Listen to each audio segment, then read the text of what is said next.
Hi there, my name is Ollie Burns and I perform on wrestling shows as Priscilla, Queen of the Ring. And today I'm going to be talking about social media marketing.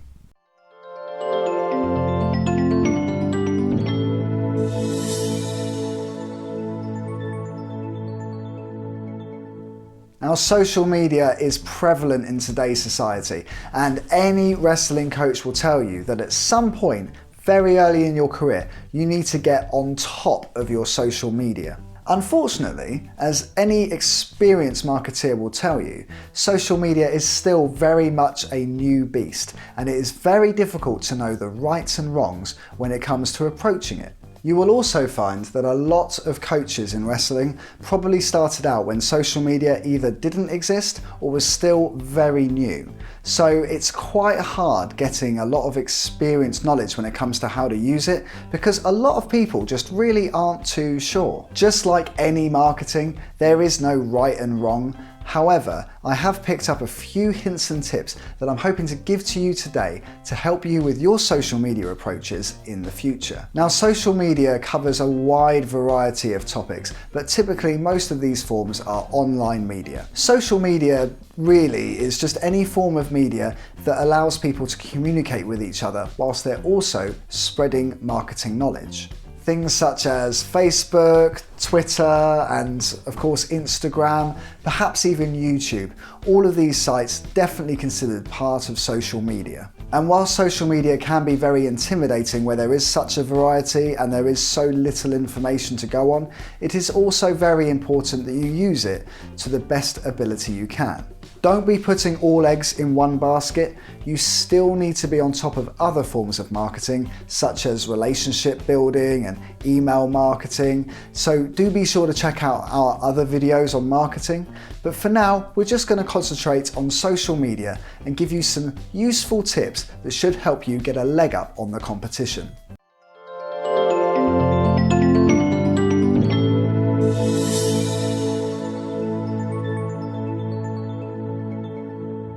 Now, first things first, it's very easy to blur the lines between personal content and professional content. Part of your job is to network and create new connections as frequently as possible.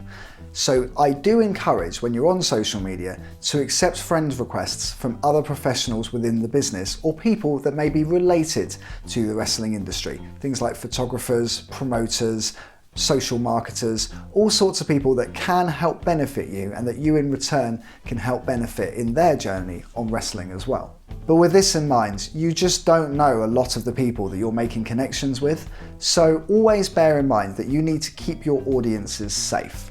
When it comes to personal social media accounts, do your best not to mix people who are under the age of 18 with people who are older. It is a bit of a grim subject, but do be aware that the people on your social media can contact each other without you actually knowing yourself.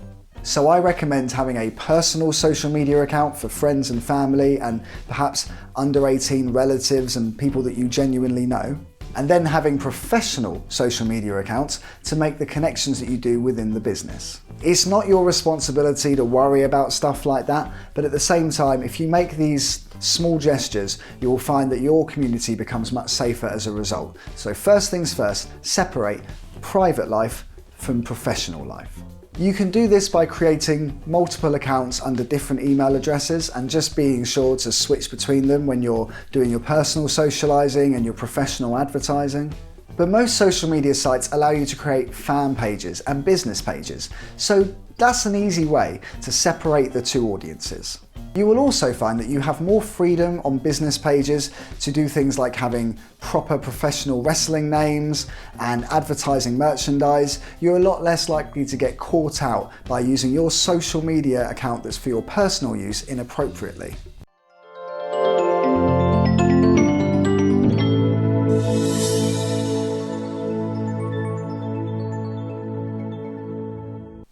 Now, one of the key things about social media is that you need to keep it constant and you need to keep it busy.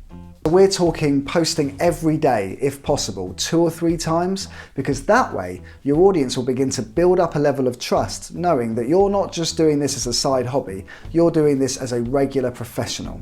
And for promoters who are keeping an eye on you from the back corner, they will begin to realise that you can consistently deliver new material. Now, of course, you're not going to have full matches that you can post up or events that you're on every single day, so don't worry too much about posting about this stuff constantly. Although I will hasten to add that promoters really like it when you're posting about shows and raising awareness about events that are happening. So absolutely, if you have a booking coming up or if you have match content that you're able to post, then do this, because it shows to your current promoter that you're advertising what they do, and it shows to new promoters that you will deliver their content to a new audience regularly. But it is very useful to keep your social media busy whenever possible.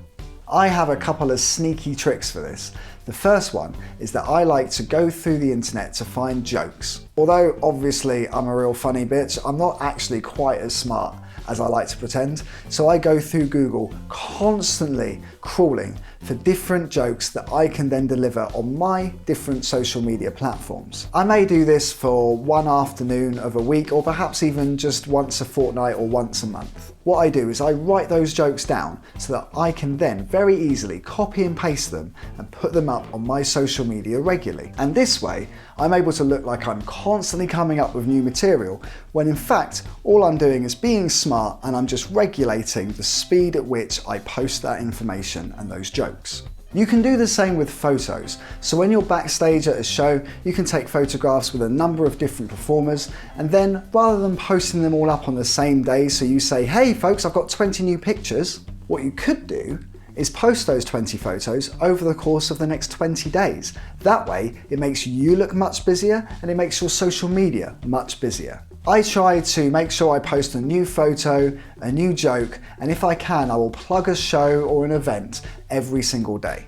And the reality is that if you put this bit of time in once a fortnight or once a month, then this doesn't become a chore. It actually becomes much easier to post this content, and it's much easier to stay motivated in keeping your social media busy because the work has been removed. I follow the 3-minute rule. Now, the 3-minute rule is that you can spend 3 minutes of every day doing something to push your brand and to push what it is you're trying to offer. Rather than feeling like you have to spend 2 hours on putting together some great presentation on social media, make sure that at the very least you've spent 3 minutes trying to push it in one direction or another. The main takeaway from this is that what you're doing doesn't have to always be big, doesn't always have to be amazing, but it does have to be constant if you want to really have a strong presence on social media.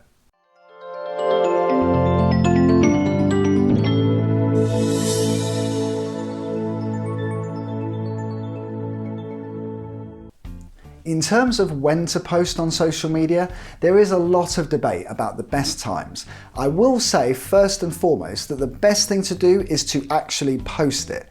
So if you're thinking, oh, I'm going to leave it 2 hours because I don't think it's going to be the best timing, and then you forget to do it altogether, then I guarantee you that that is not serving you, whereas posting it does. Now, if you want to go under best practice, then there are particular times of the day that generally serve you better when you're posting. This is because there are certain periods when there just happens to be more people on social media than not. A good rule to follow is post during meal times. Breakfast, and then especially lunch and dinner times, tends to be the time when most people are on social media. I don't know if this is because they're just feeling a bit tired after having a big sandwich, or if it's because they're just trying to ignore their partner whilst they're getting on with their roast dinner. But either way, people do tend to be online around about 3 p.m, around about 7 p.m, more frequently than they are at other times during the day. So if you really want to be on top of it, perhaps set yourself an alarm to notify you at these points during the day when you can copy and paste those posts and stick them online nice and quickly. That should take roughly 90 seconds out of your day, and your social media looks super busy.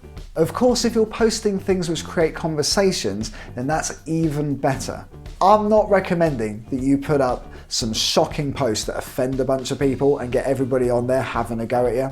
But check every day at what's trending on Twitter, because if you have something relevant that you can add to the discussion, then you are much more likely to get engagement by posting something with the hashtag of the minute, so that all the people who are on Twitter discussing that will see you pop up in their feed, and they will be more likely to jump onto your comments, retweet you, and they will then be more likely to carry on the discussion for you whilst you carry on with the rest of your day, and you don't have to worry about constantly replying to everybody.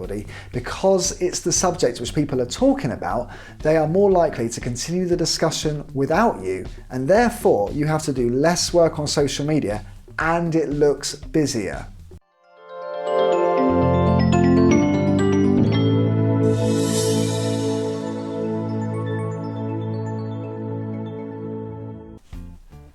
Now, I'm sure you're aware of this, but the other key thing to keep at the forefront of your mind when it comes to social media is that everything you do is in the public sphere immediately, and usually permanently. So if you start making comments that upset people, if you start posting things which take advantage of others, then people will take note of this, and this could very easily bite you in the arse. It's another reason why it's good to have a professional and a personal social media account, because when you're applying for jobs in the real world, or even applying for jobs in the wrestling world, people will see everything you've posted, and it is pretty standard these days for employers and prospective promoters to check you out on social media before they offer you any kind of work. So as tempting as it is to slag off someone for stealing your shit, or to have a go at a promoter publicly because they haven't given you a payday, be wary that if you do this, then other people will see it, and without having to speak to you about it, they will draw conclusions,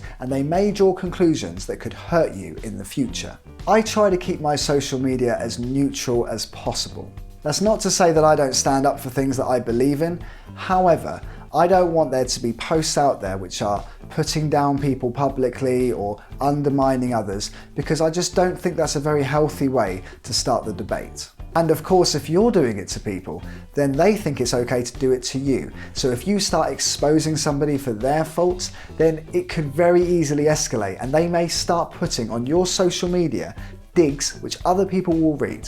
For example, if they don't like your wrestling style and you start having a go at them, and then they start saying that you never get over and your wrestling matches just don't work, then people who haven't worked with you before and people who haven't seen you before may just assume that that person knows what they're talking about, and that could then cost you bookings forever based off of a silly little argument. So always be careful about what you're posting.